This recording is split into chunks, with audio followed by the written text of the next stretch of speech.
The following is a Thorpe TV production brought to you in cooperation with Jack Thorfinson. Ladies and gentlemen, it's time once again for the SOCS Show, brought to you live from Mr. Holster's Ranch, way up north near the Canadian border. Let's have a big, rousing round of applause for that unique YouTube personality, Mr. Holster! Oh, Jack, you gotta find something unique. Yeah, that guy's unique. That guy's the biggest bozo I've ever met in my life. That Mr. Holster is nothing. Oh, Mr. Holster, yeah. Howdy, pards. It's me. Excuse me, Jack. Yeah, there you go. Why don't you sit over here, Jack? Attaboy. Good producer. It's me, Mr. Holster. Don't mind if I move your chair around, do you, Jack? No. What did you get today, Jack? Jim Beam Rye. Pre-Prohibition Rye. Kentucky Straight Rye Whiskey. Jack, thank you, thank you, thank you, thank you. Thank you. Thank you again, Jack. Thanks. Thank you, Jack. Thanks, Jack. Thank you. Thanks. Well, let's pop the top. It's been a long time, Jack. I'm going to have to get careful with this because, yeah, I'm a little out of shape. We'll pop the top on this one. Well, it doesn't have a cork, and it's not the most expensive rye in the world, Jack, but oh, it is good rye. Good rye indeed. Take a whiff of that, baby. We haven't smelled that around here in a long time, thanks to YouTube. Thank you, Jack, for...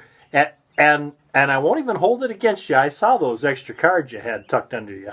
Yeah, it's all right. I won't squeal. It's every man for themselves right now, Jack. Thank you, sir. Jim Beam Pre-Prohibition Rye Kentucky Straight Rye Whiskey. Woohoo! Yeah, 90 proof.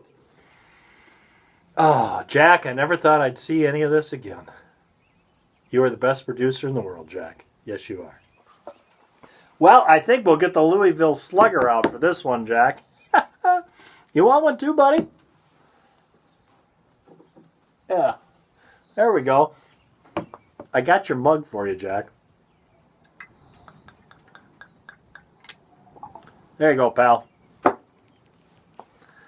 I'm not going to get carried away. I think this thing holds like 2 ounces. Well, just kind of half a shot. Might be too much for my system. I wish I would have remembered to get a cigar. It's okay. We'll have a little on the Sunday. On the Sunday gun chat, Jack, we'll light a cigar up. I forgot it. To the sunny slopes of Longo, Jack.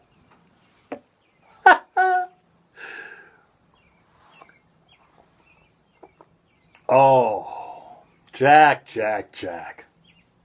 You are indeed the best producer in the world. It's times like this when the going gets tough, the tough get going. And now I know why you're the leader and I'm the follower. Way to go, Jack. I tell you, last night I tossed and turned all night long.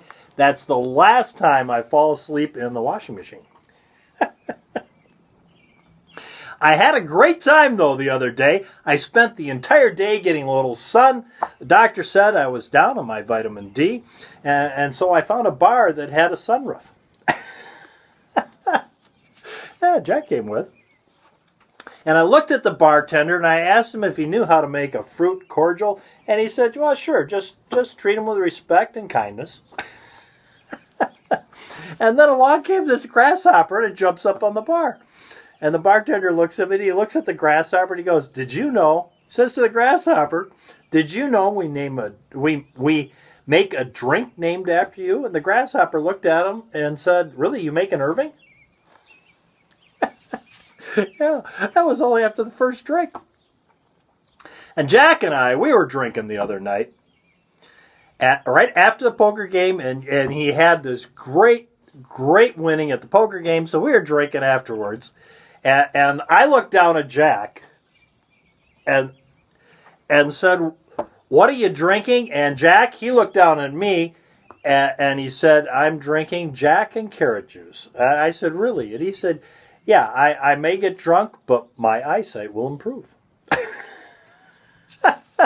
And in the mortal words of Jack, you aren't drunk if you can lie on the floor without holding on. Before we get started tonight, a little public announcement. I've had some complaints about the quality of my camera, so if your picture looks a little fuzzy, don't worry about it. Everything looks that way to Mr. Holster.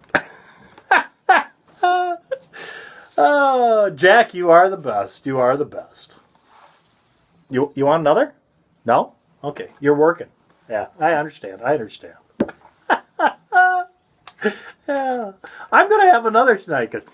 Oh, wow. I know all things in moderation, Jack, but it's been weeks. It's been like 6 weeks since we had anything except that. And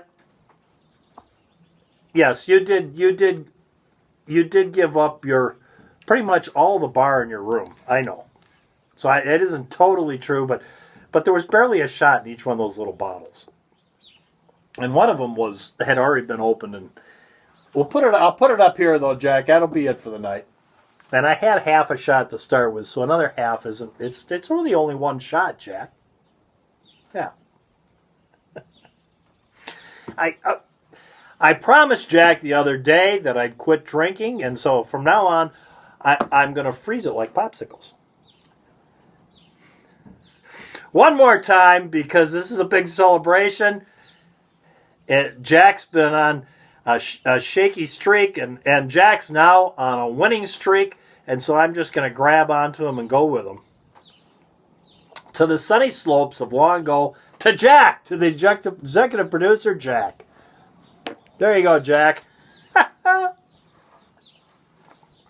doesn't heat you up and cool you down all at the same time. Yeah, pre-prohibition rye. And no offense, Jack, that stuff you got by dubious means last time, that Windsor, oh man, that stuff is... But next time, if you're gonna risk getting caught doing something like that, make sure it's at least get Canadian Club.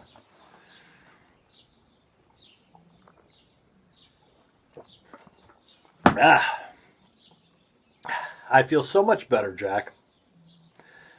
I'm just gonna hope that this turns around. But Jack had a great idea the other day, and well, it was half a great idea because it involved some work on my end of it. So that's why I say it's half a great idea. Jack says what we should do in order to keep our program rolling is we should start selling stuff on our website. And I said, Jack, we really don't have a website. I've got a website, but not Mr. Holster doesn't have a website. Jack says, well, that's fine. Just use your website. We're not buying a Mr. Holster website. You sure, Jack? No, we don't have the funds. Well, if we get the funds, can we do that, Jack? Huh? Will you think about it at least? Any rate, so Jack has convinced me that we have some things at the ranch that we give away to people when they come and visit. And one of them is, which I don't have one right here, I make these little wood, I guess you'd call them, what would you call them, Jack? Well, they're coffee cup. What would you call those? Well, you can call it a coaster if it was regular drink, but they're for coffee cups. And they have Pecos Paney's image burned into them with a branding iron, and I give those away when people come and visit. And Jack says, well, why don't you make some of those up and sell them on your website, and that'll help fund the program. And I said, well, that's not a bad idea, Jack. I could do that. And he's got some other things too, other ideas of things we could sell. And they're just little things, nothing big, that instead of being begging for money, we're gonna offer you something that you may or may not want for money. So, okay, Jack's going to put that all together, and hopefully in the next couple of weeks we'll have that on the website, and you can go there and check it out. Till then, this is what we're going to talk about tonight. Let me just whip this out. See, on my channel, you don't have to get upset about that. It's not like Ebomi said it or something. This is what we got tonight, guys. And I want to talk about not necessarily this gun, but a gun in general. This gun here, some would think is antiquated. The basic 357 Magnum in this case. 5-shot revolver snubby, and this one's probably the heaviest one on the market. It's the Ruger SP101, but it's still light enough to use as a daily carry gun, or an ankle gun even. I happen to like the Ruger guns because they're pretty rugged little revolvers. And this one I particularly like because it's all stainless steel, and it is incredibly accurate. This is one of the most accurate 5-shot snubbies I've ever purchased. Now this one, of course, I did that modification that makes a lot of people cringe by cutting off the hammer spur and making it double action only. But that works for me. And of course, on the front, I don't know if you're going to be able to see this or not here. Probably not because of the light. Well, you can kind of see it. In the serrations on the front side, I put some red paint there. And it just gives it enough of a change. It makes it a little easier to see that front sight when you get on a dark target. At any rate, not really what the show's about tonight, but what it is I want to talk about is never underestimate someone who has one gun and knows how to shoot it. Yeah. Nowadays, people have the ability to have multiple firearms and carry different types of firearms, and it's almost come to the point where people think that by having multiple firearms and shooting them, that they're more of an expert than the fellow that owns a gun and knows how to shoot it really well. And I say that because that's the only one he ever shoots. And if you shoot the same gun over and over and over again, you become one with the gun. You know what the gun will do. You know exactly where you need to place those sights to get your shot at any kind of distance. And it gives you a little bit of an edge. Actually, somebody who actually practices and works with a gun and only has one gun, yeah, they've got an edge over somebody that's got 3 or 4 different sidearms they're carrying around because they're not jumping from gun to gun. Now, what to look for in a gun, though, that's what we're talking about tonight. We're going to talk about what are the 3 things you should look for in a sidearm. And number 1 on the list is reliability. Yes, every time you pull the trigger, it should go bang. And if it's a semi-automatic, it has to go bang, plus the slide has to come back, eject the casing, and smoothly put the next round into the chamber. And it has to do that every time you pull the trigger. Number 1, reliability. Number 2, the sights. It has to have sights you can see. Going back to my little modification, which isn't much, but it was just enough to make that front sight pop for me. And now I can see that sight. And number 3, and this is a very important one also, but without the first 2, number 3 makes no difference. So that's why it's number 3. This one is ergonomics. And I'm going to put that into 2 things. Number 1, how it fits in your hand. And actually, as much as I really dislike these 1980s grips, yeah, the Don Johnson era grips, as much as I dislike them, they actually, and this is why I have not changed them, they actually fit my hand incredibly well. Incredibly well. And yeah, I've left them. I did have to make modifications on this. And if I can find that old video, I'll put a link to it right here on the modifications I had to make for the grip to actually make it usable. Put that, if I can find that, I'll put that up. But other than that, the grip actually is an excellent grip. As ugly and dated as it is, it fits my hand incredibly well, and the ergonomics of this gun are fantastic because it just balances perfectly in this size barrel. And the trigger, and this is the important thing too, along with that, it fits my hand correctly also. So as I pull that back, it's just natural. And of course, this trigger is perfect for Mr. Holster because he's an old revolver guy, and this is a heavy double action only trigger now, and I really like it. So it works for me, and that's really number 4, is that it works. That 1, 2, and 3 are for you, not for somebody else, because I might like a Glock 17 Gen 4 and it works really well for me, but Coda Boy 32, he might like a CZ 75 or whatever the one he is carrying today, whatever the flavor of the week is for Coda Boy 32. I don't like to jump around as much as he does, but see what I'm saying? The Glock, for whatever reason, it doesn't work for him, but I don't know how he knows that because he's never owned one. Yeah, I know. At any rate, but and I'll pick one that I know works for him, and that would be the CZ 75. Did I say 72 before? I don't know. It must be the 2 rye whiskeys that I haven't had for so long kicking in. Any rate, definitely the Taurus 92, whatever they call that, doesn't work for him at all. And I'm going to put a link to his channel right here, and I'm just making fun. I'm just making fun. He's a great guy, very knowledgeable.